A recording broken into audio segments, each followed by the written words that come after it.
신데렐라 신드롬이라고 하는 말이 있습니다. 평범 이하의 상태에 있던 한 여성이 어느 날 갑자기 고귀한 신분이 되거나 유명해지는 현상을 의미하는 말입니다. 2000년대까지만 해도요, 이 신데렐라 신드롬을 소재로 한 어떤 영화라던가 드라마가 굉장히 많이 나왔던 것 같고, 그렇다는 얘기는 많은 사람들의 인기를 얻었다는 얘기겠죠. 여주인공은 하루하루 그냥 그 삶에 치이며 힘들게 살아가고 있는 한 평범한 직장인 여성입니다. 남주인공은 그런 여성 앞에 어느 날 회장님 아들이자 또 그 부서의 실장으로 짠하고 등장하며 일방적으로 그 여주인공을 자신의 마음에 품죠. 그러면서 이런 류의 드라마나 영화는 늘 명대사를 남기지 않습니까? 내 안에 너 있다. 애기야, 가자. 자, 사람들은 이런 대사 그리고 이런 내용들을 좋아해요. 웃으시는 분들은 세대가 뻔하죠. 안 웃으시는 분들은 도대체 그게 뭐야 하는 거고요. 근데 사람들은 왜 이런 걸 좋아할까요? 그러니까 처음에는 서로를 이해하지 못하는 것 같고, 서로 간의 차이를 좁히지 못하고 쭉 평행선을 달리지만 점차 그 평행선이 좁혀져서 어느 순간 서로 하나가 되어 그 사랑의 결실을 맺을 때, 그때 이렇게 딱 몰려오게 되는 어떤 그런 카타르시스가 있기 때문이 아니겠습니까? 그러면 왜 사람은 이런 데서 카타르시스를 얻게 될까요? 사람이라는 존재 자체가 바로 이 신데렐라 신드롬을 수도 없이 경험했던 존재이기 때문에 그렇습니다. 그리고 그런 내용들이요, 성경 66권 안에도 가득해요. 오늘 본문도 그런 이야기 중에 하나입니다. 어느 날 창조주이신 하나님이 그 노아라고 하는 한 평범한 사람에게 불쑥 나타나셔서 일방적으로 약속을 맺으시는 거예요.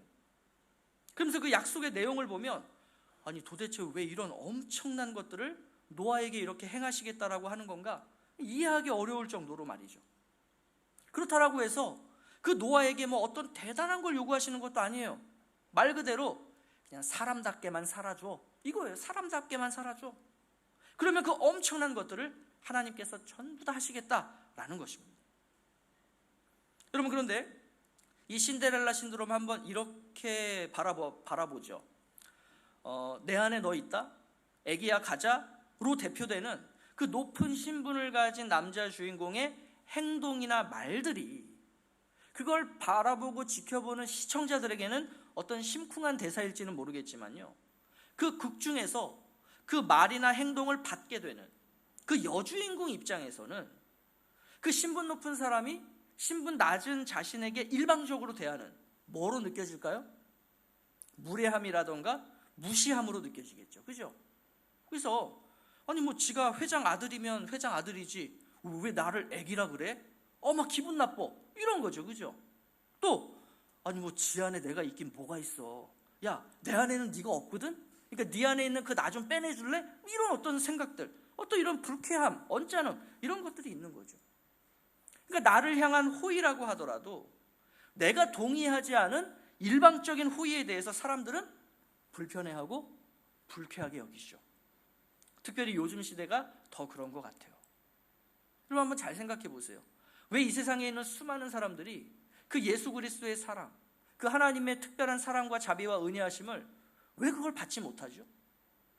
우리는 그것을 받고 너무 누리고 있잖아요. 그냥 받기만 하면 되는데 왜 그럴까? 이런 마음이 있기 때문이에요. 오늘 본문도 그렇죠. 여러분, 우리는 오늘 본문을 보면서 이런 생각할 수 있어요. 아니 하나님 뭐 왜 이렇게까지 하셔? 뭐 노아가 그렇게 해달라고 기도하기를 했어? 아니면 노아가 뭐 그런 생각을 하기로 했어? 아니 왜 이렇게 일방적으로 하나님께서 자꾸 뭔가를 노아에게 하시는 것 같지? 라고 말이죠. 그러니까 하나님의 이 일방적인 구애처럼 보이는 오늘 본문의 내용은요, 그 구애를 받은 사람과 어찌 보면 평행선을 달리는 것처럼 보일 거예요. 그렇지만 아브라함이라던가 야곱이라던가 요셉이라던가 다윗과 같은 이런 어떤 사람들의 인생 속에서 그 하나님이 그 사람과 하나 되는 순간이 나타나죠. 그죠? 그 하나됨을 통해서 우리는 이게 하나님의 은혜구나. 우리가 독자가 되어서 이 성경을 읽을 때마다 그런 카타르시스를 받는 거죠. 이 하나님의 은혜가 오늘도 나에게 있었으면 좋겠다라고 말이죠. 이러한 하나님의 어찌 보면 일방적인 약속, 사랑은 계속해서 흘러서 예수 그리스도에게까지 이르게 되고, 그 예수 그리스도를 통해서 오늘날 모든 믿는 자들의 인생 속에 그게 더욱더 분명하게 드러나게 되지 않습니까? 그래서 오늘 이 자리에서 하나님을 예배하겠다라고 모인 우리 역시도요, 처음에는 그렇게 하나님과 평행선을 달리다가 어느 날 어떤 계기를 통해서 하나님과 그 평행선이 좁혀져서 하나님과 하나 된 자들, 그래서 하나님은 우리를 사랑하시고 우리는 하나님을 사랑하게 된 그런 자들이 오늘 이 예배 자리에 모인 우리 아니겠습니까? 이러한 이제 커다란 그런 주제 속에서 우리가 이제 오늘 본문을 좀 함께 살펴보려고 하는 거예요. 우리를 사랑하시고 또 우리가 사랑하는 하나님이 어떤 분이신가를 우리가 모르고 있지 않아요. 오늘 우리가 하려고 하는 것은 모르는 것을 알기 위해서 우리가 말씀을 듣는 것이 아니라 이미 내가 알고 있는 것이 얼마나 그것이 풍성한 것인가를 다시 한번 깨닫기 위함이에요. 그리고 그것을 깨달았을 뿐만 아니라 실제 나의 삶 가운데에서 그것을 경험하며 그 믿음 가운데 살아가겠다라고 다시 한번 결단하는 그런 오늘 이 시간이 될 수 있기를 간절히 원합니다. 자, 오늘 본문은요, 여러분 크게 두 묶음으로 되어 있다라고 볼 수 있어요. 크게 두 묶음인데, 첫 번째 묶음은 1절부터 7절 말씀이에요. 그리고 두 번째 묶음은 8절부터 17절까지의 말씀입니다. 자, 먼저 우리가 1절부터 7절을 볼 텐데, 1절과 7절, 그러니까 첫 절과 마지막 절만 떼서 우리가 함께 볼게요. 자, 다 함께 보겠습니다. 시작. 하나님이 노아와 그 아들들에게 복을 주시며 그들에게 이르시되 생육하고 번성하여 땅에 충만하라. 7절. 너희는 생육하고 번성하며 땅에 가득하여 그 중에 번성하라 하셨더라. 우리에게 너무나 익숙한 이야기죠. 하나님께서 태초의 첫사람이었던 아담에게 주셨던 복의 내용이었어요. 복이자 아담에게 주신 창조 문화 명령이라고 우리가 표현을 했었죠. 자, 하나님은 그 복을 다시 지금 누구에게 주고 계시냐면 노아와 그 아들들, 다시 말해서 홍수 심판 이후에 그 첫사람들에게 다시 주고 계신 거죠. 그러니까 이것이 의미하는 바는 창세기 저자가 이 노아라고 하는 인물을 제2의 아담, 그러니까 두 번째 아담으로 묘사하고 있다라는 거예요. 근데 더 중요한 게 있어요. 그게 뭐냐면 우리가 아까 1절과 7절 말씀을 함께 보면서 봤듯이 하나님은 어떤 분이시냐면 사람에게 복 주시기를 원하시는 분이시다라는 거예요. 너무 중요해요. 하나님은 사람에게 복 주시기를 원하시는 분이시다. 자, 1절과 7절 내용을 하나님께서 복으로 시작해서 복으로 마치세요. 그죠? 1절과 7절이 마치 샌드위치, 햄버거의 그 빵처럼 복과 복으로 덮여 있어요. 자, 이거를 우리가 이제 히브리 문학기법에서 인클루지오라고 표현을 하거든요. 이 인클루지오라고 하는 문학기법을 우리가 해석을 할 때는 이렇게 해석해야 됩니다. 1절과 7절 내용도 중요하지만 더 중요한 게 뭐냐면 그 빵이 감싸고 있는 그 사이에 있는 내용들이에요. 이게 더 중요한 주제라는 거예요. 그래서 우리가 이 시간 이제 2절부터 6절을 볼 텐데 어떤 관점으로 보시냐면 복이 시작되고 복으로 맞춰요. 다시 말해서 복과 복이 그 내용을 감싸고 있어요. 다시 말해서 하나님은 사람에게 복 주시는 것을 너무나 좋아하시는 분이구나 라고 하는 이 생각을 가지고 이 틀 속에서 그 안에 있는 내용을 보자는 거예요. 자, 그러면 하나님께서는 아담에게 복을 주실 때 뭐라고 말씀하셨냐면 이렇게 말씀하셨죠. 생육하고 번성하라, 땅에 충만하라, 그리고 나서 땅을 정복하고 다스려라, 이렇게 말씀하셨어요. 그런데 노아에게 복 주실 때 아까 우리가 1절과 7절에 보면 어떻게 표현하셨냐면 생육하고 번성하여 충만하라, 이 내용만 있어요. 다시 말해서 정복과 다스림에 대한 표현이 빠져 있죠. 그렇죠? 그러면 이 표현이 빠진 것이 아니라 이게 어디에 들어가 있냐면 2절과 6절에 들어가 있다는 거예요. 자, 그렇다면 왜 아담에게 하셨을 때와는 다르게 노아 때는 그 정복과 다스림이라고 하는 이 내용을 2절과 6절에 걸쳐서 길게 설명하셨을까? 또 이걸 왜 더 중요하게 말씀하신 걸까? 우리가 이 생각을 해봐야 되겠죠. 그죠? 그러면 왜 그러냐면 아담 때와 많은 게 바뀌었기 때문이에요. 상황이 달라졌기 때문이에요. 자, 뭐가 달라졌냐면 아담 때는 죄로 인해서 세상이 어그러지기 전이에요. 근데 지금 노아가 이 말씀을, 이 복을 받을 때는 세상이 이미 죄 때문에 어그러진 상태예요. 죄에 오염된 상태예요. 그러니까 하나님께서 창조하셨을 때는 동물이라던가 땅이 사람에게 자동적으로 복종을 했고요, 굉장히 호의적이었습니다. 근데 사람으로 인해서 그렇게 들어오게 된 죄 때문에 이 죄가 동물들, 땅을 오염시킨 이후에 동물과 그리고 땅도 사람에게 비호의적으로 변했다는 거예요. 또 홍수 이후에 노아와 그 가족들이 먹을 양식이 지금 방주에 태웠던 동물들밖에는 남지 않았습니다. 그러니까 지금부터 경작을 해도 이게 뭐 다음날 바로 열매가 맺히는 게 아니잖아요. 그러니까 채소만 먹을 수가 없었기 때문에 육식동물의 음식이 이제는 허용이 되는 그러한 상황이 된 거예요. 자, 이런 상황에서 하나님께서 뭘 원하신다고요? 뭐 하고 싶어 하신다고요? 사람에게 복 주시고 싶은 거예요. 복 주시고 싶은 거예요. 그래서 다시 말씀하시는 거예요. 얘들아, 내가 너에게 복 줄게. 생육하고 번성해서 땅에 충만해. 그러면 정복하고 다스리라는 것 어떻게 말씀하셨을까요? 자, 우리 2절에 보니까 이렇게 말씀하세요. 모든 동물이 너희를 두려워하며 너희를 무서워하리니. 그럼 이전에는 어떻게 했다는 거예요? 동물들이 인간을 두려워하지 않았어요. 인간을 무서워하지 않았던 거예요. 그런데 하나님께서 그렇게 만들어 두셨다는 거예요. 그래서 이것들을 내가 너희 손에 붙여놨다, 이렇게 하나님께서 말씀하시는 거죠.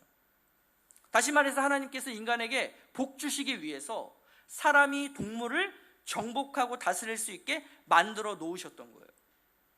근데 이게 왜 중요하냐 하면 이게 바로 인간의 생명과 연결되기 때문이죠. 동물이 앞으로 사람의 먹을 것이 될 것이기 때문에 그런 거예요. 자, 그런데 이렇게만 말씀하고 나시면 인간이 어떻게 동물을 정복하고 다스리겠어요? 마구 죽이겠죠. 그죠? 마구 죽이겠죠. 그래서 하나님께서는 그런 무분별한 동물 사육과 그 사냥을 허용한 것이 아니야 라고 하는 의미, 다시 말해서 너희들이 동물들을 정복하고 다스릴 때는 이러한 테두리와 이러한 어떤 보호장치 안에서, 이 범위 안에서 그렇게 해야 되는 거야 라고 정해주세요. 그게 이제 3절 말씀이죠. 3절에서 뭐라고 하시냐면 그러나 고기를 그 생명되는 핏째 먹지 말아라, 이렇게 말씀하세요. 여러분, 어떤 분들이 이제 이 대목에서 그 생명되는 핏째 먹지 말아라, 그럼 선지국 먹어야 돼요, 말아야 돼요? 이거 질문하세요. 드셔도 돼요. 선지국 드세요. 목사님, 그럼 스테이크 먹을 때 레어 먹으면 돼요, 안 돼요? 레어로 드셔도 돼요. 그러니까 이게 그런 의미가 아니에요. 그러니까 이렇게 적용해 볼 수 있어요. 어떻게 적용해 볼 수 있냐면, 사람은 이 세상을 다스리고 정복할 때 그 동물들을 취미로 죽인다거나, 그러니까 재미로 사냥을 하면서 죽인다거나, 어떤 고급 소재, 뭐 상아라던가 모피라던가, 그러니까 이런 것들을 얻기 위해서 죽여서는 돼요, 안 돼요? 안 된다는 거예요. 그러니까 너희들이 이 세상을 살아가는 데 있어서 음식이 필요하잖아. 그 음식의 한정에서, 너희들의 생존에 필요한 그 음식의 한정에서 동물들을 사냥하고 잡아야 돼. 그렇게 정복하고 다스려야 돼. 이 이야기를 하고 계십니다. 그럼 한번 여러분 잘 생각해 보세요. 내가 배가 고파서 동물을 잡았잖아요. 그죠? 근데 하나님이 그거 잡은 채로 먹지 말고 뭐 하라 그러셨어요? 핏째 먹지 말아라 그랬으니까 피를 뺀단 말이에요. 그럼 내가 동물을 잡아서 그걸 먹기까지, 그 피를 빼낼 때까지 뭐가 필요하냐면 기다림이 필요해요. 그죠? 피가 쭉 빠질 때까지 기다림이 필요해요. 그러면 그 피를 빼내면서 기다리면서 인간은 무엇을 생각해야 될까요? 하나님께서 나를 사랑하셔서 이 동물을 음식으로 제공해 주셨다라는 것을 기억하며 감사해야죠. 그러면서 이 인간의 생존, 나의 생존을 위해서 기꺼이 자신의 생명을 내어준 그 동물에 대한 생명 존중의 태도를 가져야죠. 이것이 원시율법이라고 볼 수 있어요. 이 개념이 확장된 게 앞으로 이스라엘 백성들이 받게 되는 율법이고 제사법입니다. 자, 이러한 정복과 다스림의 태도는 동물에게만 한정되는 것이 아니라 이게 어디로도 이어져야 되냐면 사람을 향해서도 이어져 가야 돼요. 다시 말해서 세상을 다스리고 정복할 때 거기에는 사람도 포함이 될 거 아니에요. 그러면 그 사람을 정복하고 다스릴 때 이렇게 해야 돼, 이 말씀을 하시는 거죠. 자, 6절에서 이렇게 말씀하세요. 다른 사람의 피를 흘리면 그 사람의 피도 흘릴 것이다. 그러니까 피를 흘리게 한 사람의 피도 흘리게 만드실 것이다, 이런 의미예요. 또 5절에서는 이렇게 말씀하세요. 사람이나 사람의 형제면 내가 그에게서 그의 생명을 찾으리라. 여러분 잘 생각해 보세요. 이 노아의 홍수가 있기까지의 인류의 역사가 어땠죠? 인간의 죄악이 세상에 들어왔을 때 제일 먼저 나타났던 흉악범죄가 뭐였죠? 바로 형제살인이었어요. 그러니까 하나님께서는 지금 그렇게 될 것이 뻔하기 때문에 그걸 지금 제도적으로 막아주고 계신 거예요. 그러니까 만약 네가 다른 사람의 피를 흘리면 그 흘린 사람에게서, 너에게서 내가 그 생명 찾을 거야. 이게 어떤 의미냐면 하나님이 복수자가 되시겠다는 거예요. 내가 책임지고 그 죽은 사람의 피해 복수를 해주겠다. 이게 지금 하나님이 약속하고 계신 거예요. 이거 역시도 율법에 그대로 담기죠. 그죠? 그러면 왜 하나님께서 이렇게까지 하시겠다는 걸까? 하나님께서 자기 형상대로 지은 존재가 바로 사람이기 때문이에요. 그러니까 사람과 동물은 달라요. 나의 생존을 위해서 사람을 죽이면 안 된다는 거예요. 나의 유익을 위해서 사람을 해치면 안 된다는 거예요. 왜? 그 사람은 하나님의 형상이기 때문에. 즉 동물은 사람이 살아가기 위해서 그 생명 존중이라는 테두리 안에서 잡아먹을 수 있었어요. 그러나 사람에 대해서는 그렇게 정복하고 다스리면 안 된다. 왜냐하면 사람은 하나님의 형상이기 때문에. 그래서 임의로 너희들이 사람의 생명을 빼앗을 수 없다라는 것을 분명하게 정해주고 계신 거예요. 자, 하나님은 이렇게 노아가 해도 되는 것과 해서는 안 되는 것을 말씀해 주심으로써 하나님이 주신 복, 다시 말해서 생육하고 번성하고 충만하며 정복하고 다스리라는 이 복을 누리며 살아갈 수 있도록 조치를 취해 놓으신 것이죠. 그래서 여러분들 이 1절부터 7절 이 7구절에 담겨져 있는 하나님의 그 세밀한 배려하심, 그 하나님의 자비하심, 그리고 그 사랑하심, 이게 느껴져야 되는 거예요. 이게 느껴져야 되는 거예요. 하나님께서 사람이라고 하는 존재를 어떻게 여기고 계시는가, 이게 느껴져야 되는 거예요. 어떻게든 그 사람이라고 하는 존재에게 그 복을 주고 싶어서 막 안달하시는 그 하나님의 마음이 이 7구절 속에 느껴져야 되는 거예요. 그렇지만 하나님의 이러한 사랑과 은혜가 무조건적으로 주어지는 것이 아니라고 했죠. 하나님이 정해놓으신 그 틀 안에서만 누릴 수가 있는 거예요. 그렇지 않다면 인간은 또다시 그 틀을 넘어서서 방종으로 나아가게 될 것이고 결국 죄를 범하고 죽음의 길로 가게 될 것입니다. 자, 그렇다면 이런 하나님의 사랑과 은혜를 확인하고 또 하나님으로부터 이러한 복을 받은 노아는 어땠을까요? 여러분이 노아였다면 이런 복 받으시면서 어떠셨을 것 같아요? 물론 감사하고 기뻤겠죠. 그렇지만 여러분, 노아에게는 두려움도 있었던 거예요. 두려움도 있었어요. 아마도 그 하늘에 구름이 짙게 들이오면 야, 이거 또 홍수가 일어나는 거 아닌가? 라고 하는 어떤 트라우마라고 할까요? 분명히 그런 두려움이 생길 수밖에 없겠죠.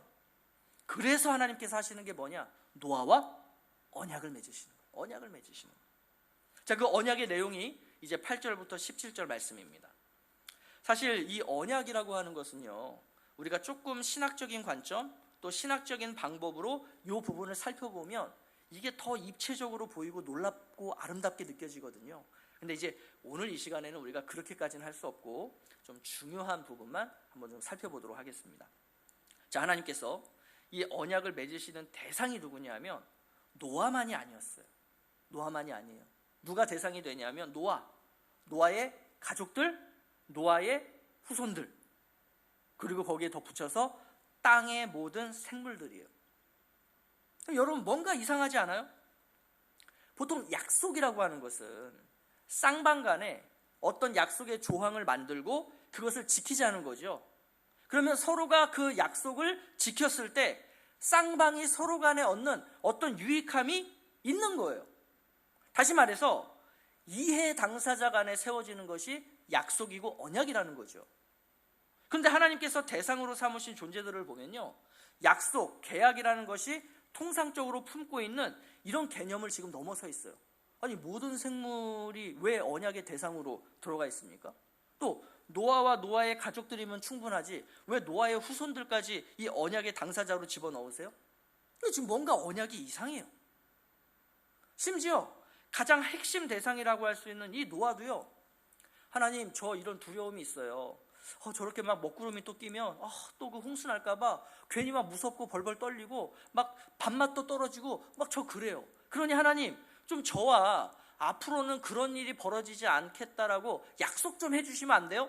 어떤 그런 생각 내지는 어떤 그런 기도나 간구, 이런 거를 했다면 모르는데 노아는 지금 아무 생각도 없어요. 아무 생각도 없어요. 그런데 하나님께서 일방적으로 이것이 너와 나 사이에 맺는 언약이야, 이렇게 지금 말씀하고 있는 거죠. 그러니까 말 그대로 이것은 어떻게 보면 하나님 편에서 일방적으로 하신 언약이에요. 어느 날 갑자기 회장의 아들이자 실장님이 나타나서 나를 그 마음에 품은 것처럼 어느 날 갑자기 하나님께서 약속 맺자 하고 하나님이 일방적으로 그 노아와 언약을 맺으신 거예요. 일방적인 언약이죠. 하나님도 이걸 감추지 않으세요? 이거 일방적인 언약이야, 분명하게 드러내세요. 9절에 보면 이런 표현이 있죠. 내가 내 언약을. 그러니까 우리의 언약이라고 하지 않으세요. 너와 나 사이의 언약이라고 하지 않으세요. 나의 언약이라고 해요. 다시 말해서 이 언약은요, 노아가 어떠하든, 노아의 후손들이 어떠하든, 모든 이 땅의 생물들이 어떠하든 그거와 상관없이 내가 신실하게 지켜나가려고 하는 나의 의지적인 표현이야, 이런 의미예요. 그러면 그 언약의 내용이 뭐예요? 내가 다시는 모든 생물을 홍수로 멸하지 않겠다. 땅을 멸할 홍수가 다시는 있지 않게 하겠다. 이게 하나님이 말 그대로 약속하시는 거예요. 말씀드렸듯이 노아가 그걸 요구한 게 아니에요. 근데 왜 하나님께서 이렇게 일방적으로 언약을 맺으셨을까요? 인간은 불완전하고 연약하기 때문이에요. 늘 죄와 불순종으로 향하기 때문이에요. 자유를 누리라고 자유를 줬더니 그 자유의 바운더리를 뛰어넘어서 방종으로 치닫는 게 그게 인간이에요. 늘 하나님에 대해서 목이 곧고 심지어 하나님을 불신하는 존재, 하나님의 어떤 호의를 베푸셨음에도 불구하고 그걸 불편해하고 불쾌하게 여기는 존재, 그게 인간이에요. 그래서 이것을 앞에서는 하나님이 뭐라고 표현하셨냐면 사람의 마음이 계획하는 바가 어려서부터 악함이다, 이렇게 말씀하셨어요. 그렇기 때문에 이런 인간을 통해서 생육하고 번성하여 땅에 가득하게 하시려는 그 하나님과 하나님의 계획과 비전이 어떠냐? 앞으로 불확실성이 너무 큰 거예요. 너무 불확실한 거예요. 야, 과연 얘네들을 통해서 내가 이 비전과 이 약속을 이뤄갈 수 있을까? 불확실성이 가득한 거예요. 따라서 인간은 이 일을 할 수 없다. 그렇기 때문에 누가 이 일을 하셔야 돼요? 이걸 할 수 있는 사람이 해야죠. 할 수 있는 존재가 해야죠. 그 존재가 누구냐면 바로 하나님 본인이신 거예요. 너희들은 이것을 해나갈 수 없을 테니 내가 이 일을 해나갈 거야. 근데 하나님이 너무 고집스러워요. 뭐가 고집스럽냐면 그럼 하나님이 해가시면 되잖아요. 근데 이거를 누구를 통해서 하시겠느냐? 여전히 인간을 통해서 하시겠다는 거예요. 여전히 내가 너를 통해서 하시겠다는 거예요. 왜냐하면 하나님께서 인간을 창조하신 이유와 목적이 바로 이것이기 때문이죠. 그러니까 이러한 하나님의 의지를 인간의 말로 표현해서 기록으로 남겨주신 것이 바로 언약인 것입니다. 구약 성경에는 이러한 노아의 언약을 시작으로 해서 아브라함의 언약, 모세의 언약, 다윗의 언약 등이 기록되어 있어요. 그리고 이러한 언약들을 더 확장시키면 그게 곧 뭐냐 하면 구약 성경 전체, 그리고 신약 성경 전체가 되는 거죠. 하나님께서 일방적으로 언약을 맺으시고 그 언약을 기록으로 남겨주신 이유가 뭐냐 하면 사람들이 그 언약을 보면서 하나님이 얼마나 위대하신지, 또 인간은 얼마나 불확실하고 죄악되며 연약한 존재인가를 그것을 보고 좀 너희들이 늘 확인해라. 이것이 바로 언약을 우리에게 남겨주신 이유예요. 자, 이러한 대목에서 우리는 여전히 그렇게 항변할지 모르겠어요. 아니, 하나님, 이거 하나님이 일방적으로 하신 약속이잖아요. 아니 뭐 우리가 언제 그렇게 해달라고 기도하기를 했습니까? 간구하기를 했습니까? 그렇게 생각해보기를 했습니까? 나는 아무 생각 없었는데 그냥 하나님이 그렇게 일방적으로 정해놓으시고 왜 그거 나한테 약속 지키라고 하시나요? 여러분, 이런 생각을 한다는 것 자체가 아직도 언약이라는 것이 뭔가를 이해하고 있지 못하다는 의미예요. 자, 언약은요, 인간인 우리를 어떤 약속을 통해서 묶어놓은 강제 조치가 아니에요. 언약은 인간이 그 약속을 지키든 지키지 못하든 하나님 편에서 지키시겠다는 하나님의 의지입니다. 그러니까 하나님이 스스로를 속박하시고 자신에게 의무를 부여하시는 거예요. 그러니까 안 하셔도 되는데 굳이 자기를 속박하고 굳이 자기에게 의무를 부여하세요. 그러니까 인간은 100% 약속 못 지켜요. 인간은 100% 이 약속을 벗어나요. 인간은 반드시 실패할 거예요. 자, 올해 갈 것도 없고 바로 다음 주에 우리가 이거를 보게 될 거예요. 인간의 실패가 얼마나 허무한가. 그럼에도 불구하고 너희들이 그렇게 실패하고 이 약속을 지키지 않음에도 불구하고 나는 너희와 맺은 언약을 지킬 거야. 이게 바로 이 언약 속에 담겨져 있는 하나님의 의지입니다. 그러면 우리는 이 생각을 해야죠. 아니, 그럼 도대체 하나님 왜 그렇게까지 하세요? 아니, 뭐 그렇게까지 하실 필요가 있나요? 그냥 인간이 죄를 범하면 그냥 그 죄에 대한 대가를 치르도록 하시면 되잖아요. 아니, 동의하지도 않고 심지어 그런 엄청난 호의를 베풀었음에도 불구하고 그걸 불쾌하게 여기고 그거를 괘씸하게 여기는 그런 인간들을 위해서 뭐하러 그렇게까지 하십니까, 하나님? 왜 사서 고생하세요, 하나님? 이라고 누군가가 여러분에게 이렇게 물어요. 여러분 뭐라고 대답해 주시겠어요? 창세기 말씀에 보면 창세기 9장 말씀에 뭐 이렇게 신학적으로 성경적으로 설명하실 거예요? 그렇게 하실 필요 없어요. 답은 너무 간단해요. 모두가 다 알고 있는 답이에요. 뭐냐 하면 하나님은 원래 그런 분이에요. 원래 그런 분이에요. 하나님은요, 그냥 인간에게 복 주시기를 원하시는 분이세요. 그게 그냥 하나님이세요. 하나님은 인간에게 제한 없는 자비, 무한한 은혜를 베푸시는 분이 그게 우리 하나님이세요. 그러니까 우리는 하나님의 그런 하나님 되심을 절대 이해하지 못하죠. 왜냐하면 우리에게는 그런 면이 없거든요. 나에게 조금이라도 대항을 해? 그러면 나는 바로 내가 가진 힘과 능력으로 그 사람을 짓눌러 버려야죠. 나를 욕해? 그러면 나는 더 심하게 욕을 해야죠. 그게 우리 인간이라고요. 그러니 하나님은 그런 분이세요가 이해가 안 되는 거예요. 아니, 왜? 근데 성경이 그렇게 말씀하시는 거예요. 하나님은 원래 그런 분입니다 라고요. 자, 이걸 더욱 분명하게 보여주는 게 뭐냐? 그게 바로 언약의 증표인 무지개입니다. 여러분, 이 무지개라고 번역된 히브리어 말이요, 원래는 어디에 쓰이는 단어냐면 활이라고 번역되는 단어예요. 활. 그럼 활이 뭐예요? 누군가를 공격하는, 이렇게 쫙 당겨갖고 탕 싸서 누군가를 상처 입히거나 죽이는 데 쓰는 무기지요. 그러면 이 무지개를 보시면 이 활을 어떻게 해놓은 모양이냐면 하늘을 향해서 이렇게 놓은 모양이죠. 그죠? 그러니까 이것이 어떤 의미냐면 하나님께서 이제는 더 이상 이 활을 땅으로 향하지 않겠다. 그러니까 내가 너희들을 공격하지 않겠다. 이제는 내가 이걸 활을 하늘로 향해서 이렇게 높여놓겠다. 그러니까 이런 하나님의 의지를 시각적인 언약의 증표로 주신 것이 무지개다라고 학자들은 얘기를 해요. 그러니까 노아 이후 사람들은 그 무지개를 볼 때마다 하나님은 그런 분이시지. 그냥 인간을 어떻게든 복주기를 원하시는 분이시고 그 하나님의 사랑과 자비와 은혜는 우리가 생각하는 것 이상으로 엄청나고 크고 대단하고 깊고, 그리고 하나님이 주신 그 복은 내가 거부해도 어떻게든 하나님께서 부어주시려고 하시는 분이 그게 우리 하나님이시지. 그렇지만 나라고 하는 존재, 이 인간이라고 하는 존재는 어떻게든 그런 하나님으로부터 벗어나려고 하고 하나님이 주시는 호의에 대해서 반발하려고 하고 하나님을 어떻게든 떠나 살려고 하는 것, 그게 우리 인간이지. 그 무지개를 볼 때마다 우리가 확인하는 거예요. 마치 아담과 하와가 그 에덴 동산을 거닐며 그 동산 중앙을 지나칠 때 뭘 봐요? 선악과를 보잖아요.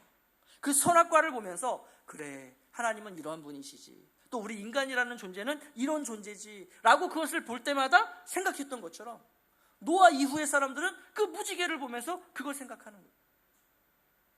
여러분, 그럼 무지개 언제 뜹니까? 무지개 언제 떠요? 너무 이렇게 깊게 생각하지 마세요. 그 과학적으로 가시광선이 만나서 그게 7가지 무슨, 그냥 과학적으로 생각하지 마시고 상식적으로 무지개는 통상 비가 그친 후에 뜨는 거예요. 목사님, 비 그치고 안 뜰 때도 있던데요. 아니, 안 뜬 게 아니고 내 눈에 안 보이는 거지 어딘가엔 지금 떠 있어요. 그게 내 눈에 안 보일 뿐이죠. 그러니까 생각해 보세요. 엄청난 폭풍우가 몰아치면 사람들은 노아 때 있었던 그 홍수 트라우마가 생기겠죠. 그죠? 여러분, 이거는 제가 뭐 괜한 말 하는 게 아니라 당시에 이 노아의 홍수에 대한 이야기를 담고 있는 많은 민족들의 그 설화들이 있어요. 그러니까 이 사람들이 늘 그거에 대한 두려움과 트라우마가 있다는 의미예요. 우리 뭐 그것도 얘기 들어보셨죠? 우리 한자에 배선자가 배 주자에다가 사람 8명의 입구자, 그죠? 이게 그래서 노아의 식구 8명이 배에 탔다라는 방주를 의미하는 단어가 배선자라고 이렇게 한자를 가지고 설명하는 것도 들어보셨죠? 그러니까 어느 나라, 어느 민족, 어느 문화에든지 간에 이것에 대한 어떤 그런 두려움이 있다는 거예요. 그런데 그 엄청난 폭풍우가 언젠가는 그칠 것이고, 그 폭풍우 비가 그치고 나면 무지개가 뜨는 거죠. 사람들은 그 무지개를 볼 때마다 하나님께서 하셨던 그 약속을 기억하며, 그래, 하나님이 다시는 물로 심판하지 않으시겠다라고 약속하셨어 라는 것을 다시 상기하며 하나님의 사랑과 자비가 얼마나 큰 것인가를 말 그대로 뭘 하냐면 경험하는 거예요. 경험. 너무 중요한 말이에요. 너무 중요한 말이에요. 무지개는요, 하나님이 어떠한 분이신지, 내가 어떠한 존재인지를 그 무지개를 통해서 나의 실제 내 삶 속에서 하나님의 하나님 되심을 경험하도록 하는 게 무지개라고요.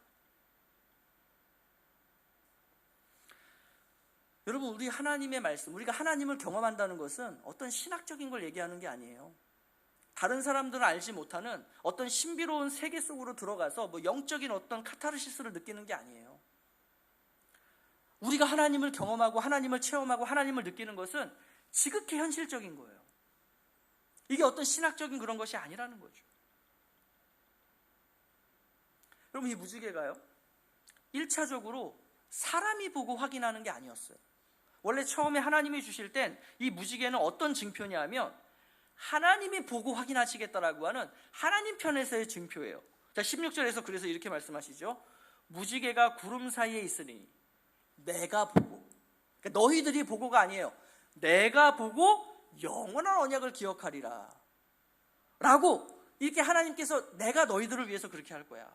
이 무지개는 그런 의미야 라고 사람들에게 주신 거라고요.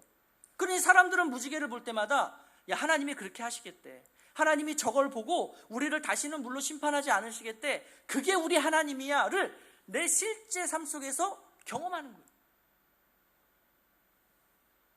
자, 그럼 한번 생각해 보십시오. 아담과 하와에게는 선악과라는 게 있었어요.